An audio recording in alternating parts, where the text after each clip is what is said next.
Offside with Andrew Gunling and JJ Devaney. Oh, yes, caught offside just outside of New York City and from an apartment in Brooklyn, New York. Andrew Gunling and JJ Devaney. What's up, brother? My head is scrambled. Too much to talk about. I know. That's always the way it is. That's how we like it. The really, even still today, I feel like the main thing that I'm getting on like group texts and still kind of on my mind, people are not over the U.S. yet. They're No. not. The dust has not, like, I thought this would be like the dust has settled podcast and our emotions will have come down, but they kind of haven't. I think people are still kind of like, the uncertainty of the managerial situation and the general frustration of this team. People are still mad and want to know where this is headed. And, you and I, we had an emergency reaction podcast to the game the other night where we gave our thoughts, but we wanted to get somebody in here who we can talk to on a way deeper level and keep going on this thing, because I know so many people are riveted by it, and we're thrilled. We're absolutely thrilled to have with us now former U.S. international, current ESPN FC and Men in Blazers network personality, JJ Herculez Gomez on the show. What's up, man? How are you? I'm doing well, Andrew. JJ, thanks for having me. I'm Yeah. a longtime fan, so this is cool. No, we appreciate you joining. Before we even get into this, to the soccer stuff, I mentioned the ESPN FC, Men in Blazers. I've always wondered, because you are not just saying this because you're here, you're very good at this. And you've emerged as a very prominent media personality in the American soccer landscape. At what point did you know that you wanted to pursue this? Did you know while you were playing, or did you kind of fall into it unexpectedly? I'm just curious how you got here. I appreciate that because, as you guys know, like it's a lot of work and it's pretty daunting to come up and give a take, and the first time not know how people are going to respond and the reactions that you may get. 2016, I was playing with the Seattle Sounders. Well, let me backtrack actually. That off season in January, I was with my wife and we were in Mexico visiting my in-laws, her family, and I got a phone call from some producers at Fox, and they had mentioned that David Neal, an executive at Fox, wanted to meet with me in Los Angeles, and if I would be in Los Angeles, and this is where I reside, I have a home in Los Angeles, so I was like, yeah, I'm actually going to be there in a few weeks.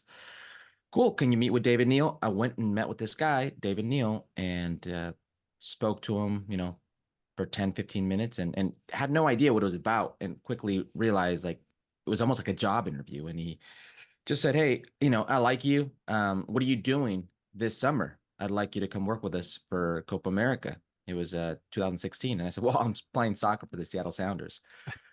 And he goes, well, listen, you guys got a 10-day break. Why don't you come work with us? And I spoke to my wife, and we thought it was something that would be interesting to see if I liked it or not. I had done like a day of work with MLS and their studios for MLS playoffs, and that's how kind of they saw me and whatnot.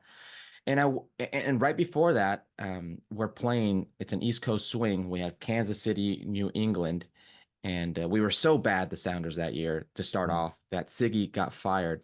May he rest in peace. He got fired literally on the last game, Kansas City, and then we're off, to that break. But in one of those, it was New England and turf field. I'm 34 years old, 3 knee surgeries, and Andrew Farrell runs by me. And I'm just like, oh God, I got to start rethinking this. Go do the Fox work. And I started off as a color commentator, and Mark Falwell, who does great work in Dallas, he and I did a Panama Bolivia game in Seattle off monitor. And it was my first game, and I don't even know what it was like, what it sounded like. If I go back and listen to it today, it's probably garbage. But I remember I did that game, and the next day I was going to do a studio show, and it was like a double or triple header, but it was Mexico in that game, and I think they were playing against Uruguay, and I did the first half of that game. I did pregame and halftime, and right before the second half started, that executive walked down and he goes, hey, the games that you're going to do, that you were supposed to do, calling off air or calling off monitor, I should say, you're not doing those anymore. And I kind of looked at him and in a blank stare, and in the back of my head, I was like, damn, I was that bad? Like, I was that bad? And he goes, do you understand? The rest of the week here in studio. And I just kind of nodded. And at that time, Shaw Brown, who was the producer who kind of got me set up, he goes, what did David want? And I was like, well, he doesn't want me doing games anymore. He wants me in the studio. And he goes, oh, that's great. And I said, is it? And he goes, yeah, no, that's great. You want to be here. And I was like, okay. And that's kind of how it started. 4 days in, he told me to don't go back to Seattle, that Fox would give me a job and to do the rest of the tournament with them. And, I didn't want to end my career that way. But that started and snowballed into this. Basically, I negotiated the rest of my contract with Seattle Sounders, restructured the contract where I would help them with my salary and lowered that, but help me and allow me for when the national team pictures come up, there would be Seattle Sounders who would get called up to their national teams. I would get called up by Fox. I would go and work the U.S. men's national team telecast. And they allowed that to happen. And that transitioned into my media career, which then ended up being ESPN and our family moving out to Bristol and starting that adventure. But that's really how I got into this. And it's a lot of fun, but as you guys know, it's a lot of work. Like if you speak for 5 minutes, that's a good 30 minutes of research, So if you're doing an hour show, you can imagine. And this blossomed because of my dual background, dual national and bilingual. I started doing stuff in Spanish, and I've always been a fan of other sports. So I do like a daily show called Ahora o Nunca in Spanish that covers all sports. So I've been blessed, man, because ESPN's given me the opportunity to go do Super Bowls, boxing events, MMA, Formula One, World Cups, et cetera, et cetera. It's been a fun ride. So when you're out, Herc, the last thing you want is someone coming up to talk to you about sports. That's the last thing you want. No, it's funny. I enjoy it, man. Like my wife, she hates it. My kids hate soccer. Wow. My daughter's 6, my son is 3, and they see soccer on TV. They know that means there's no cartoons. They know that means Miss Rachel and all that stuff's out the window. Forget about it. Yeah. But no, they enjoy it. They're starting to get a sense of what Daddy does. I just dropped my daughter off at daycare, and one of the guys who was doing the check-in, a young kid, he goes, "Hey, I love your work." And my daughter is like, "Who's that, Daddy?" I was like, "Oh, just a friend of Daddy's," So she's, so they're starting to realize kind of like what Daddy does, but they can care less. When it comes to soccer, it's just something else that's on the TV that's not their stuff. Right. That's very cool. I want to go from that now to the situation with U.S. soccer, and let's start from the top, and then we'll kind of work our way down into like the nuances and the deeper discussion. But Greg Berhalter, just right now, you don't even have to go too long on this answer, but just right now, do you think he keeps his job? If you would have asked me immediately post game, I would have said he still keeps his job. He shouldn't. He shouldn't. And, I called for him to step away or for the Federation to remove him after they were 10 seconds away from losing to Jamaica in the CONCACAF Nations League semifinal, where Haji Wright comes in overtime and bails them out, where it took a Jamaican own goal to get to that overtime. Yeah. I was asking for him to leave then. I didn't think he was the right man in the second term. I thought it was more difficult of a decision for U.S. soccer to go back to that. Well, given the circumstances, everything that happened with Gio Reyna, the end of his contract, the domestic abuse allegations, it just would have been easier for everybody to move on. Yet they made the decision to bring him back. Given those circumstances, I would have said, there's no way they walk away right now. Right. But I've never seen a reaction like this. I mean, here we are. Was it day 2, day 3? And it feels like the World Cup fiasco where they couldn't qualify for 2018 and the drumming was so loud. People demanded accountability and change. Listen, for the longest time, it's been 2 clowns, Sebi and I, asking for this change. And now Fox, Alexi, Clint, Carly Lloyd, CBS Golasso, all those guys, every podcast and their mother, every news outlet that covers in print, the drumming is so loud now, like I've never heard before. American Outlaws, Barra 76 just came out, these supporters groups that they want Greg Berhalter removed. It is so loud now that I don't think they can ignore it. A few days ago, I said, there's no way he leaves. He's keeping this job. Now I'm not so sure. I am not so sure. I think we're in a critical moment for the U.S. men's national team and the men's game with the looming World Cup. We could be seeing the final hours, if not days, of Greg Berhalter. Do you think there is a viable, because we're hearing a lot about Klopp, we're hearing stuff like that. And it's not a knock against the US. I just don't think Klopp can go to his wife again. Literally, I think it's familial. Go to his wife again and say, "Hey, I'm taking a job now."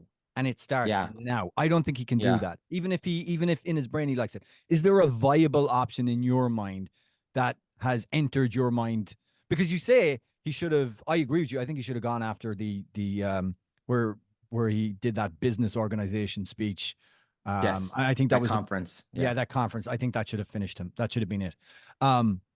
So since then you've been thinking about it, or in around that time, is there someone in your brain that should be taken over then, or a candidate that should be approached?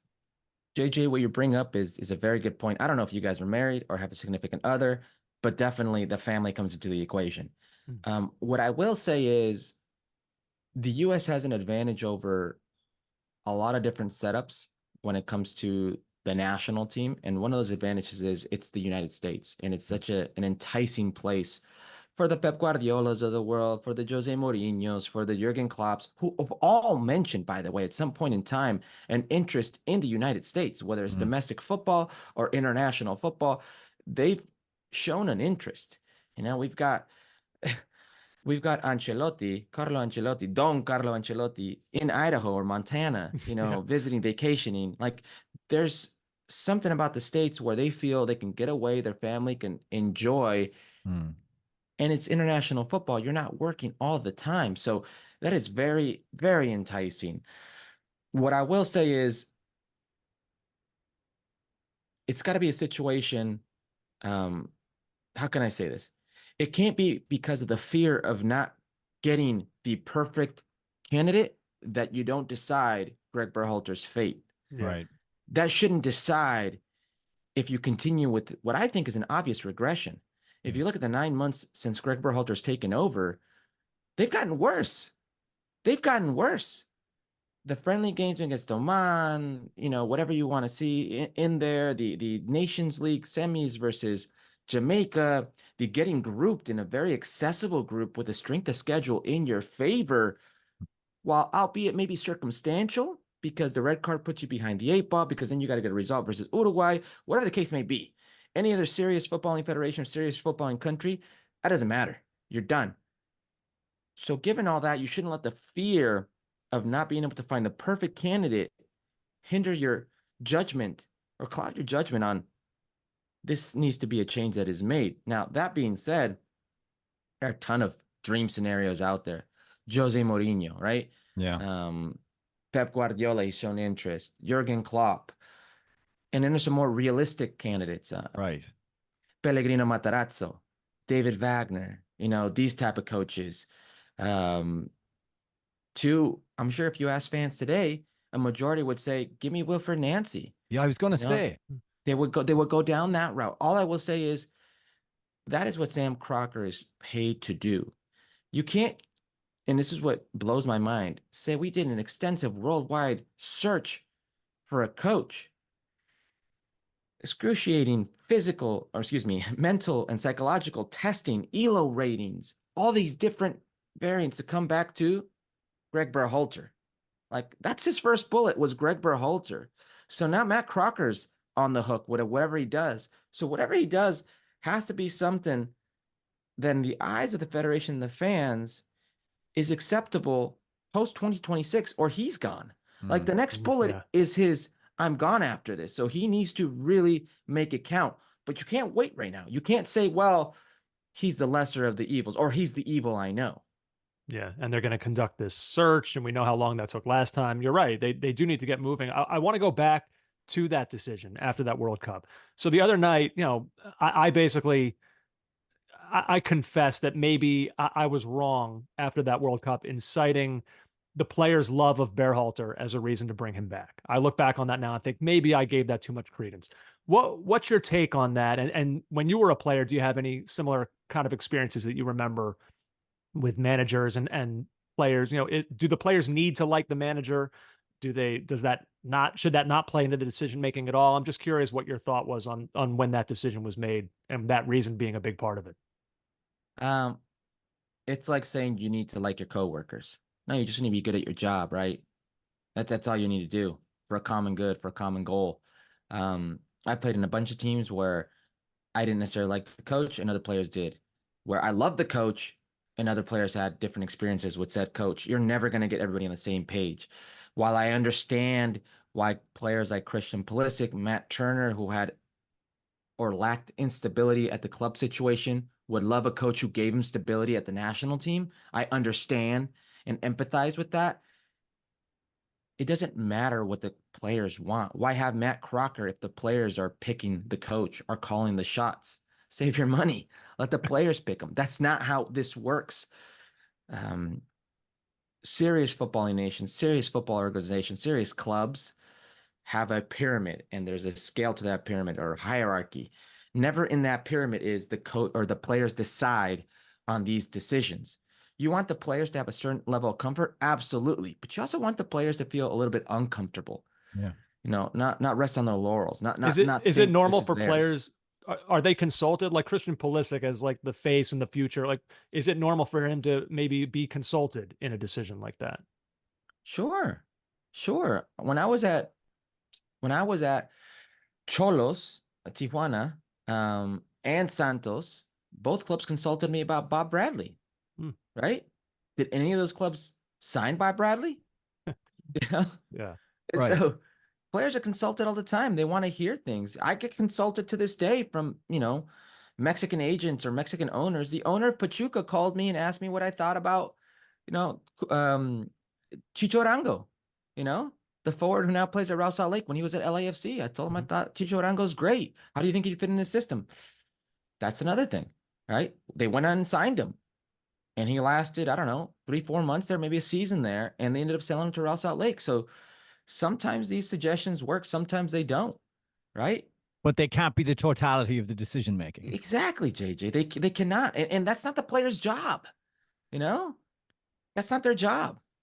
Can I ask you something? And it's, I don't feel great about asking this question, but it's something people have kind of been tiptoeing around, certainly on social media.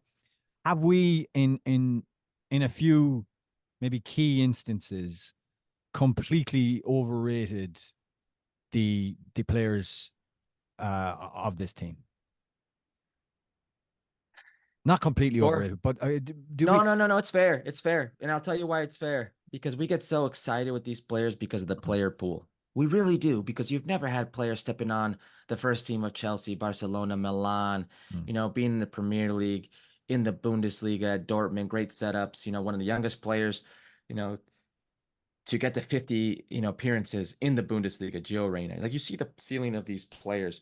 Yeah. Juventus, the list goes on and on. What they've done at Ajax now. You've never had a player pool this expansive, and people get excited with this player pool. So I see why we overestimate what these players can do when the reality is they're very good players. And some of these players, very good players at the club level. Like Right. what Christian Pulisic was able to do at Milan is not an easy feat.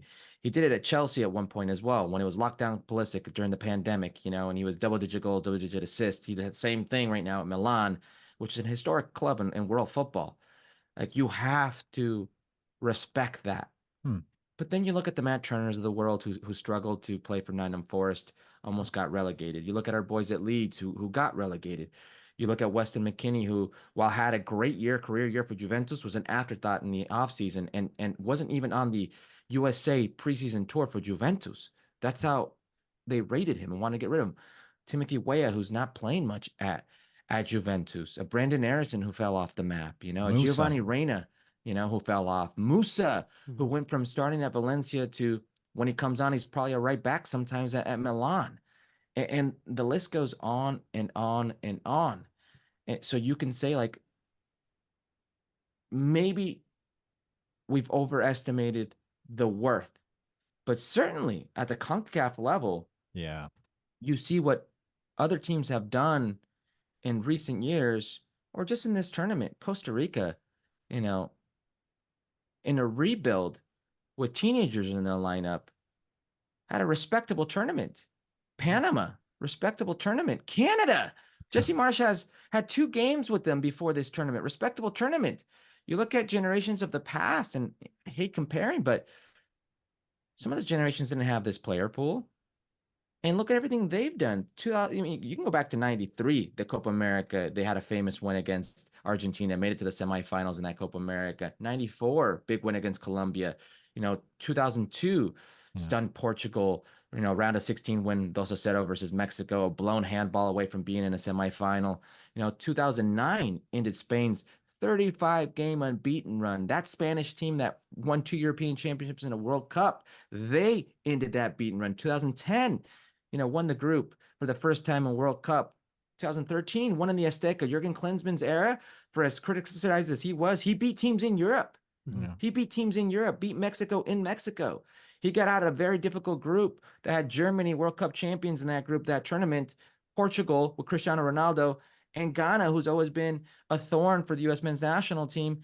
You can go back and say, why do those teams have these wins, and why can't this team win? Why are there only wins versus the worst generation of Mexican players that I've seen in my lifetime? Like, what am I missing here? Yeah. One thing I wanted to ask you about this, because I feel like you're well positioned on this one.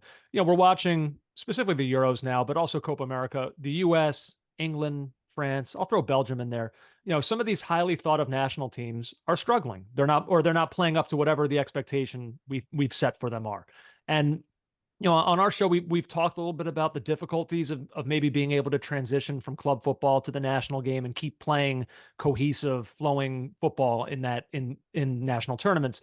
When we say it, we're just kind of guessing, but you've lived it. You have 20 plus international appearances for the US. Can you explain to us if there are in fact unique challenges of getting a national team to click in that type of way, or if that idea is kind of an overrated idea and it's not as hard as we think? No, it absolutely is. We put so much stock here in CONCACAF because normally teams have dominated, right? But in CONMEBOL, there are no easy games. You're going to struggle if you go to La Paz. You're going to struggle if you go and play in Venezuela. If you go play in Chile, if you go play, Paraguay, you're going to struggle regardless of who you are. It's going to be a difficult game. For some reason here, because historically Mexico and the US have done so well against these teams, we don't value how difficult it is to win games. And yet we see England struggling versus Slovakia. We see Turkey, Austria, we see France struggling, we see the Netherlands struggling, and you're like, wow, that's because of the quality. That's because of the quality that you see in Europe, right? Albania giving teams a fight when Chile goes and plays Albania and beats them 3-0, right? Not too long ago. And we don't value how difficult it is to win in world football. And this is my gripe with the U.S. men's national team is I look at the teams that have dominated world football as of late, and there are two teams, France and Argentina. I mean, Argentina got to the World Cup final and lost 2014, got to back-to-back Copa America 2015, 2016. Didn't do so well in 2018, but 2021 won a Copa America, and 2022 won the World Cup final. I look at France, who 2016 got to European finals, 2018 won the World Cup final, 2021 won the Nations League, 2022 got to the final, lost to Argentina in penalty kicks. And they have world-class players, and they have a Messi, and they have a Kylian Mbappe. And you look at their football, and they're pragmatic, they're stingy, they're vertical in transition. Own goal is the leading goal scorer today for France. And yet they're going to be in those instances all the time. And here we are Greg Berhalter demanding progressive play and building out of the black. Wing play, the things that you would do at a club level because you have time to work on it, where international football has proven to not be that. It's proven to be vertical, transition, physical. And here we are demanding to change the way the world views American soccer. I don't understand it. Yeah, we spoke a bit about that the aims were too lofty at the start, and the manager kind of tied himself from the beginning in that press conference. Remember when Alexi Lalas asked him, like, deliberately what kind of soccer you were going to play, and he had the answer almost ready. We were going to press, it was going to be aggressive, we were going to make teams uncomfortable, and it's almost as if he's been locked into that way of playing, and now he can't change. He can't get out of it. I had a question for you just on that. I would make the point that Turkey and Austria served up some brilliant football yesterday. Great football. Yeah, Turkey's been great. Like, yeah, fantastic. But yeah, I would Georgia, Oh, Open Georgia. football, yeah. I would say the key difference between maybe them and other teams is that they have, like, say, Arda Güler, Right. Kavica Kvaratskhelia, like, these kind of players. They're almost like when Wales had Gareth Bale. They're going to do so much for their team on their own. But I have a question for you, as someone who played so much. Like, how is it we are so awkward, indecisive? How difficult? Why is it so difficult for us to create a chance, a goal scoring chance? That's the one thing that the decline of the Berhalter era has shown us. It's like we Yeah. struggle to even. I mean, point 0.29 xG against Uruguay. Yeah. Yeah. Like, Well, why? But why is that though? I'll give Uruguay a lot of credit here. They're just Yeah. like that's who they are. And they have world-class players, Mm. and they don't mind sitting in. They don't mind all defending. They don't mind being scrappy, being intense, being physical. Right. That's in their DNA. But and I don't mean to cut across you, Herc, but tomorrow morning if we go out and play Jamaica, it's going to be a slog. Any of the Yeah. teams in CONCACAF, and fans will go, well, we got Gio Reyna, he's a talent. He's been unlucky at club level, but we've got Christian Pulisic, we've got Balogun, and we've got Tim Weah. Why the hell is it so hard to create a chance? Is this the manager, just his system falling and becoming stale? Yeah. Or is there something deeper here? Yeah, I think you're going to see, and I'll use Uruguay as an example. There's a gulf between the Uruguays of the world and the U.S. teams, of the world when it comes to talent and being efficient in the final third, because you created plenty of opportunities versus Bolivia and Panama with a man down. You had a higher goal, you had a higher expected goal than Panama with a man down. And Bolivia, you probably should have scored 5, 6, maybe even 7. Yeah. It was that type of game. But against Uruguay, I watched that game and I'm like, you know what? This sounds stupid, but take away the final thirds on each end. I thought the U.S. actually battled very well. I thought they were very good. Oh, 100%. Right? I thought it was 100%. respectable. Yeah. The problem is they never were dangerous. Never. And that's the issue. When you need to win the game, that means you need to score a goal. Mm-hmm. You think you would be able to shoot. Rocher, the goalkeeper for Uruguay, when did he ever have to make a save? At one point, you had Fowler and Balogun, your starting 9. He comes out, and then Greg Berhalter throws the kitchen sink. All 3 9s, Josh Sargent, Ricardo Pepi, Haji Wright are in the game, and you can't shoot. You never, ever flustered them. That, to me, is glaring, how the gulf in talent and efficiency is there to an Uruguay team that I think is going to contend in this tournament, which means that if they contend in this tournament, they're a contender in the World Cup to be semifinalist, if not more. Right. You have to imagine if you can't fluster those teams, knowing you need to attack, throwing everything you have at them, that shows you that there's a little gulf in talent there. Yeah, and I think now everybody obviously has their eyes on the next big tournament for the U.S., which is going to be the World Cup, of course, which is here. And how can we, I guess, decrease the chasm between the U.S. and whatever these high-end opposition are that they could be facing? And the concern now becomes how few opportunities there will be to face quality opponents with, playing a CONCACAF schedule, and then, of course, the advent of the Nations League, the opportunity to face some of these European opposition that, like you talked about, that Jurgen Klinsmann faced and beat, that's limited now. I mean, how valid is that concern for the U.S. moving forward?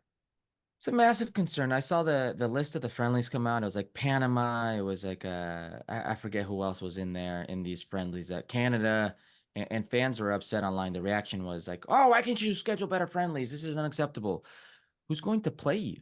It takes 2 to schedule it. Yeah. The Nations League in Europe is going on. World Cup qualifying in South America, qualification in Asia. So realistically, what you're going to get is either CONCACAF or the teams who are no longer in contention in these countries.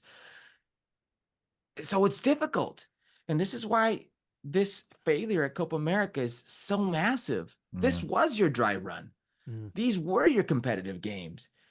It was about to get good.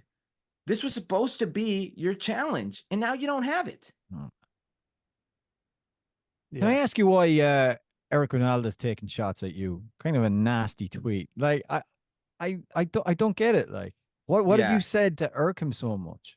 Yeah, first off, let me address the tweet. The idea that you need to be a world-class footballer to have an opinion pretty much tells the fans they shouldn't have opinions. pretty much says that Carrie only... Lloyd did that to me yesterday on Twitter. She's just literally, because she was saying there was stuff, she was saying like the distractions, these guys have got too many contracts, too many this, too many that. And I pointed out she had like at least 9 major contracts by the end of her career. Like, I just don't believe in that stuff. But anyway, go on. Yeah. I don't believe in that stuff either. Let them make their money. When you get on the field, it has to be different. But listen, the idea that you have to do anything of worth in football to have an opinion just tells the fans that your opinion doesn't mean shit. So that goes out the window. Second, the verbiage in there about go support Mexico. That's bad. It gives me some weird vibes, and I'd rather not. I know, and I didn't mean to do that. I read it again, and I thought, oh, that's actually pretty nasty. Yeah. So I won't address that. What I will say is, look, if you know Eric in this industry, you will certainly know he can be his own worst enemy at times, and he's actually somebody that I respected very much growing up. I was born in Southern California, in around the same area where he and Kobe Jones kind of sprouted off from. And while I cheered for Mexican players, I cheered for these two guys. And, they were, people that I thought paved the road for me.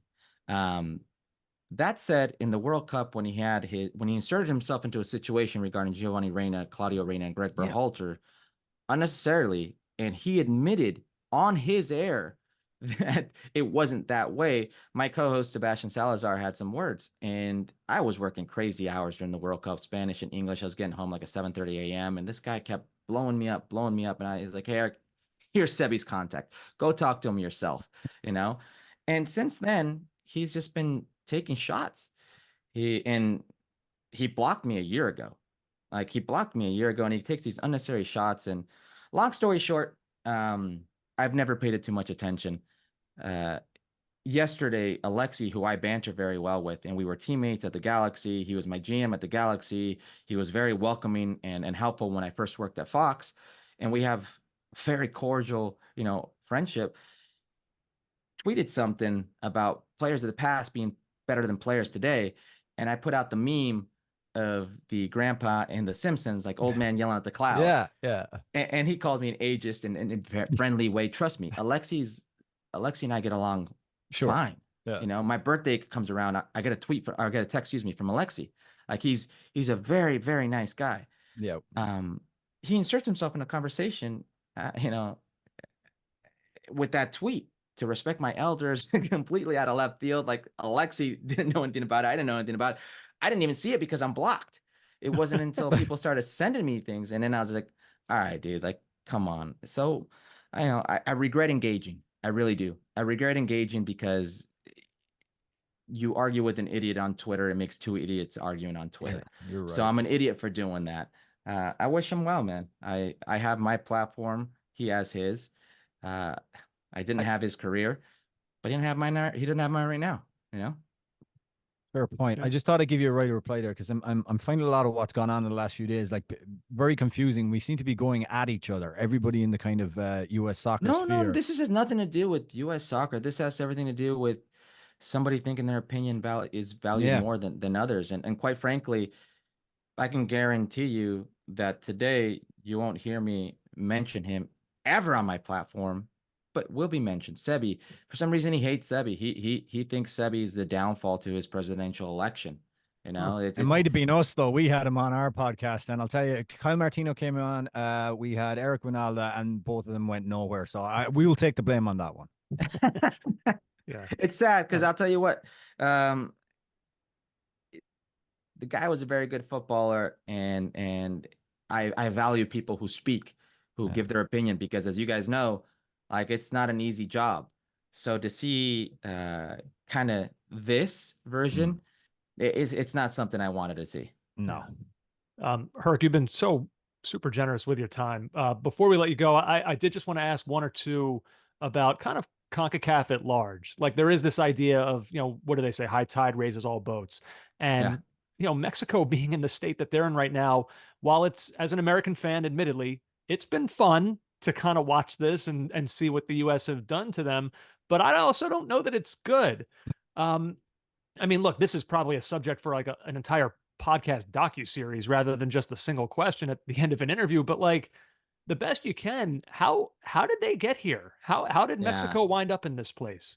Oof, loaded question, Andrew. I'll start with this. It's a systematic issue. Let me give you the example of the American athlete, the U.S. men's national team prospect that could play in Europe. You either do well in Major League Soccer, you get sold. You can do well at the academy level in Major League Soccer and get sold to go to Europe. We've seen that before. You can play for a club that has an association to a European team, like FC Dallas had with Bayern Munich, and get sold. You can play for a club that's literally of the same group, New York City FC, Red Bull, and go down that route. We've seen, players do that. You can play in an academy in the US for these European clubs, like a Barcelona in Arizona, Julian Araujo, and go. You can play in college and go straight from college to the pros, Belgium, England, championship, whatever the case may be, and get sold. You can play in USL, Orange County, Louisville, and we've seen players get sold. You can have a European passport because of your heritage, your mother, your father, grandfather, and go. There are so many different avenues for the American U.S. men's national team prospect to go to Europe, where if you have more prospects in Europe, you're better off as a country in CONCACAF. Absolutely. Hands down. That's not up for discussion. In Mexico, very rarely will they have these double or passports. And if you don't go from Liga MX and make the jump, there is no other avenue. And when you only have those two things, that one thing, which is Liga MX, and within your own league, they don't have the quality restraints that the Premier League have, where you have to play a certain percentage with your national team to earn a work permit. That means any national team player from any country can come play in Mexico, as long as on the field, 8 of them are foreigners. You have 3 Mexicans. I believe they changed to maybe 4 Mexicans now. So that limits the opportunities for the Mexican players within their own teams, within their own league. And when you're structuring a team, the most important positions aren't to Mexican players, the domestic players. So not only are you stifling that player, you're not giving them opportunity when they do play important positions. That is going to get funneled through the national team. When that's your only outlet, and now these players are stagnant, their development literally stops at a certain age. This is why we're seeing what we're seeing. Just on that, Herc, you tweeted about the money-hungry federation officials who value the dollar over sporting development. Yeah. Do you see the eyes that Don Garber, MLS are giving towards Liga MX, not because of football standards, but because of the sheer the numbers and the interest? Correct. Do you see the US influence in Mexican football? And there seems to be a push towards, whether it be through the tournaments that they're coming up with, a kind of joining of Mexican football and US soccer. And do you worry about the impact that will have on Mexican club football? It's already had an impact. Because instead of where they used to play Libertadores, they're playing Leagues Cup. Mm-hmm. Yes. Instead of having their own domestic cup, they're doing Campeones Cup. They're having these tournaments here, these friendlies here, which is for the dollar. Right. And you can look no further than to who organizes all these events. The Mexican national team playing in the United States, the club teams, Leagues Cup playing in the United States.